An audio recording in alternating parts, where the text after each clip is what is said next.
Friends, welcome to Bhoomika kitchen. ನಾನು ನಿಮ್ಮ ಭೂಮಿಕಾ ಸುದರ್ಶನ್. ಇವತ್ತು ಸ್ಪೆಷಲ್ ರೆಸಿಪಿ ಸೌತೆಕಾಯಿ ಕಡುಬು ಮಾಡೋದು ಹೇಗೆ ಅಂತ ತೋರಿಸ್ತಾ ಇದ್ದೀನಿ. ನಾನೊಬ್ಬ ಬ್ಲೈಂಡ್ ಆದ್ರೂ ಈ ಸೌತೆಕಾಯಿ ಕಡುಬನ್ನ ಈಸಿ ಮೆಥಡಲ್ಲಿ ಹೇಗೆ ಮಾಡ್ಬೋದು ಅಂತ ತೋರಿಸ್ತಾ ಇದ್ದೀನಿ. ಯೂಶಲಿ ಇದನ್ನ ಬಾಳೆ ಎಲೆ ಉಪಯೋಗಿಸ್ಕೊಂಡು ಮಾಡ್ತಾರೆ, ಆದರೆ ಈ ಸಿಟಿಗಳಲ್ಲಿ ತಕ್ಷಣಕ್ಕೆ ನಿಮಗೆ ಬಾಳೆ ಎಲೆ ಎಲ್ಲ ಸಿಗಲ್ಲ.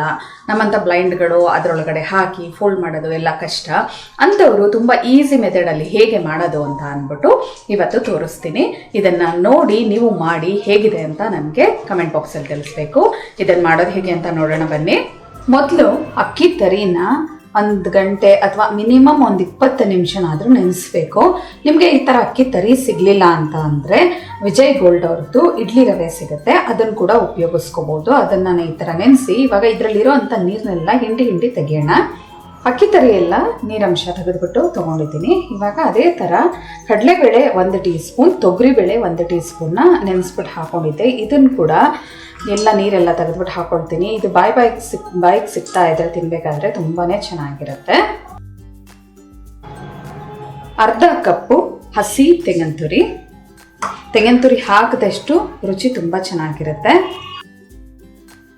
ಹಸಿಮೆಣಸಿನಕಾಯಿ 2 ಅಥವಾ ನಿಮ್ಮ ಖಾರಕ್ಕೆ ತಕ್ಕಷ್ಟು. ಮೆಣಸು ಹಾಕೋದ್ರಿಂದ ಮೆಣಸು ಜೀರಿಗೆ ಹಾಕೋದ್ರಿಂದ ಹಸಿಮೆಣಸಿನಕಾಯಿ ಖಾರ ನೋಡ್ಬಿಟ್ಟು ಹಾಕೊಳ್ಳಿ. 5 ಕಾಳು ಮೆಣಸನ್ನ ಕುಟ್ಬಿಟ್ಟು ಹಾಕೊಳ್ತಾ ಇದ್ದೀನಿ ದಪ್ಪಕ್ಕೆ. ಜೀರಿಗೆ 1/2 ಟೀ ಸ್ಪೂನು, ರುಚಿಗೆ ತಕ್ಕಷ್ಟು ಉಪ್ಪು. ಇವಾಗ ಮೇನ್ ಇಂಗ್ರೀಡಿಯೆಂಟ್ ಸೌತೆಕಾಯಿ. 1 ಮೀಡಿಯಂ ಸೈಜ್ ಸೌತೆಕಾಯಿನ ಸಿಪ್ಪೆ ಎಲ್ಲ ತೆಗೆದು ಅದ್ರ ಬೀಜ ಸಮೇತ, ಅಂದರೆ ಬೀಜ ತುಂಬ ಎಳೆಯದಾಗಿದ್ರು ಅದ್ರ ಸಮೇತ ತುರಿದಿಟ್ಕೊಂಡಿದ್ದೀನಿ. ಮೆಷರ್ಮೆಂಟ್ ಲೆಕ್ಕ ಹೇಳಬೇಕು ಅಂದರೆ ನಾವು ಅಕ್ಕಿ ಎಷ್ಟು ತೊಗೊಂಡಿರ್ತೀವಿ ಅಷ್ಟೇ 1 ಕಪ್ಪಷ್ಟು ಸೌತೆಕಾಯಿ ತುರಿ. ಸಣ್ಣ ಕಟ್ ಮಾಡ್ಕೊಂಡಿರೋ ಅಂಥ ಕೊತ್ತಂಬರಿ ಸೊಪ್ಪು 1 ಟೇಬಲ್ ಸ್ಪೂನ್. ಇವಾಗ ಇದನ್ನು ಕ್ಲೀನಾಗಿ ಮಿಕ್ಸ್ ಮಾಡ್ಕೊಳ್ತೀನಿ. ನೋಡಿ, ಎಲ್ಲ ಚೆನ್ನಾಗಿ ಇವನಾಗಿ ಮಿಕ್ಸ್ ಮಾಡಿದ್ದೀನಿ. ಉಪ್ಪು ಖಾರ ಎಲ್ಲ ಟೇಸ್ಟ್ ನೋಡಿ ತಿಂದುಬಿಟ್ಟು ಬೇಕು ಅಂದರೆ ಹಸಿಮೆಣಸಿನ್ಕಾಯಿ ಅಥವಾ ಉಪ್ಪು ಹಾಕ್ಕೊಂಡು ರೆಡಿ ಮಾಡ್ಕೋಬೋದು. ನೋಡಿ, ನಾವು ಎತ್ಕೊಂಡ್ರೆ ಹಿಂಗೆ ಉಂಡೆ ಕಟ್ಟಿಬಿಟ್ಟು ಇಡೋ ಹಾಗೆ ಇರಬೇಕು. ಇದನ್ನು ಸೌತೆಕಾಯಿ ಕಡುಬನ್ನ ಬಾಳೆ ಎಲೆ ಉಪಯೋಗಿಸ್ಬಿಟ್ಟು ಮಾಡ್ಕೊಳ್ತಾರೆ. ನಾನು ಬ್ಲೈಂಡ್ ಆಗಿರೋದ್ರಿಂದ ಅದರಲ್ಲೆಲ್ಲ ಮಾಡೋದು ತುಂಬ ಕಷ್ಟ. ನಾನು ಈಸಿ ಮೆಥಡ್ ಇದನ್ನು ಮಾಡೋದು ಹೇಗೆ ಅಂತ ತೋರಿಸ್ತಾ ಇದ್ದೀನಿ. ಇದಕ್ಕೆ ಇನ್ನೊಂದು ಸ್ವಲ್ಪ ನೀರು ಹಾಕ್ಕೊಳ್ತೀನಿ. ಇನ್ನೊಂದು 2 ಟೇಬಲ್ ಸ್ಪೂನ್ ನೀರು ಹಾಕ್ಕೊಂಡು ಈ ಥರ ಎಲ್ಲ ಚೆನ್ನಾಗಿ ಮಿಕ್ಸ್ ಮಾಡಿ ಇಡ್ಲಿ ಪ್ಲೇಟ್ಗಳಲ್ಲಿ ತಟ್ಬಿಟ್ಟು ಬೇಯಿಸ್ಕೊಳ್ತೀನಿ. ತುಂಬ ಈಸಿ ಮೆಥಡು. ನಿಮಗೆ ಇವಾಗ ಇನ್ಸ್ಟೆಂಟಾಗಿ ಬಾಳೆ ಎಲೆ ನಿಮಗೆ ಸಿಟಿಗಳಲ್ಲಿ ಸಿಗಲ್ಲ, ಅಂಥ ಟೈಮ್ಗಳಲ್ಲಿ ಈ ಥರ ಮಾಡಿಕೊಂಡು ತಿನ್ನಿ.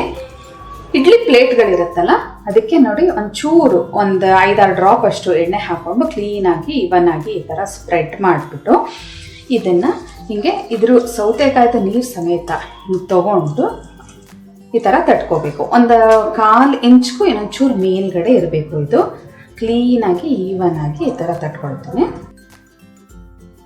ನೋಡಿ, ಈ ಥರ ತಟ್ಕೊಂಡು ಸೇಮ್ ನಾವು ಇಡ್ಲಿ ಹೇಗೆ ಬೇಯಿಸ್ತೀವಿ ಆ ಥರ ಸ್ಟೀಮಲ್ಲಿ 10ರಿಂದ 15 ನಿಮಿಷ ಬೇಯಿಸ್ಕೋಬೇಕು. ಇದನ್ನು ಎಲ್ಲ ಪ್ಲೇಟ್ಸ್ಗಳಿಗೂ ಹಾಕಿ ಇಡ್ಲಿ ಟ್ರೇ ಒಳಗಡೆ ಇಟ್ಬಿಟ್ಟು ಈ ಥರ ಸ್ಟೀಮಲ್ಲಿ ಬೇಯಿಸ್ಕೊಳ್ತಾ ಇದ್ದೀನಿ. ಕೆಳಗಡೆ 1-2 ಕಪ್ ಅಷ್ಟು ನೀರು ಹಾಕಿ ಸೇಮ್ ನಾವು ಇಡ್ಲಿ ಹೇಗೆ ಬೇಯಿಸ್ಕೊಳ್ತೀವಿ ಅದೇ ರೀತಿ 10 ನಿಮಿಷ ಹೈ ಫ್ಲೇಮಲ್ಲಿ, 5 ನಿಮಿಷ ಲೋ ಫ್ಲೇಮಲ್ಲಿ ಬೇಯಿಸ್ಕೋಬೇಕು. ಇವಾಗ ಇಡ್ಲಿ ಪ್ಲೇಟ್ನ ಮುಚ್ತೀನಿ.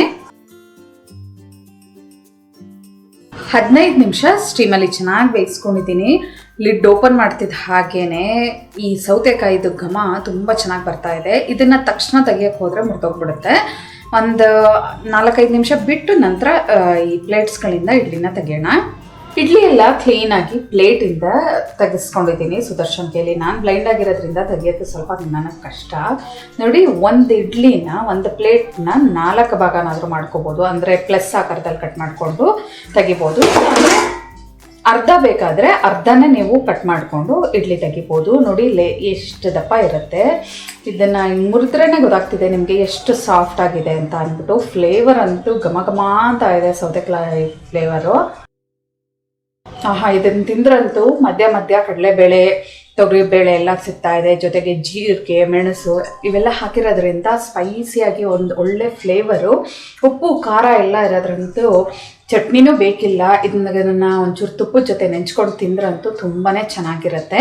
ನೀವು ಕೂಡ ಈ ಸೌತೆಕಾಯಿ ಕಡುಬು ಮಾಡಿ ಹೇಗಿದೆ ಅಂತ ಹೇಳಿ. ನಿಮಗೆ ಬಾಳೆ ಎಲೆ ಸಿಕ್ಕಿದ್ರೆ ಬಾಳೆ ಎಲೆ ಮಧ್ಯೆ ಹಾಕಿ ಅದನ್ನು ಫೋಲ್ಡ್ ಮಾಡಿಬಿಟ್ಟು ಸ್ಟೀಮಲ್ಲಿ ಬೇಯಿಸ್ಕೊಳ್ಳಿ. ಇಲ್ಲ ಅಂದರೆ ಈಸಿ ಮೆಥಡ್ ಇದೇ ಥರ ಮಾಡಿಕೊಂಡು ಹೇಗಿದೆ ಅಂತ ಕಮೆಂಟ್ ಬಾಕ್ಸಲ್ಲಿ ತಿಳಿಸ್ಬೇಕು. ಇವತ್ತಿನ ಈ ಸಿಂಪಲ್ ರೆಸಿಪಿ ನಿಮ್ಗೆ ಇಷ್ಟ ಆದರೆ ಲೈಕ್ ಮಾಡಿ, ಶೇರ್ ಮಾಡಿ. ಯಾರೆಲ್ಲ ಇನ್ನೂ ಭೂಮಿಕಾ ಕಿಚನ್ಗೆ ಸಬ್ಸ್ಕ್ರೈಬ್ ಆಗಿಲ್ಲ ದಯವಿಟ್ಟು ಸಬ್ಸ್ಕ್ರೈಬ್ ಆಗಿ. Thanks for watching.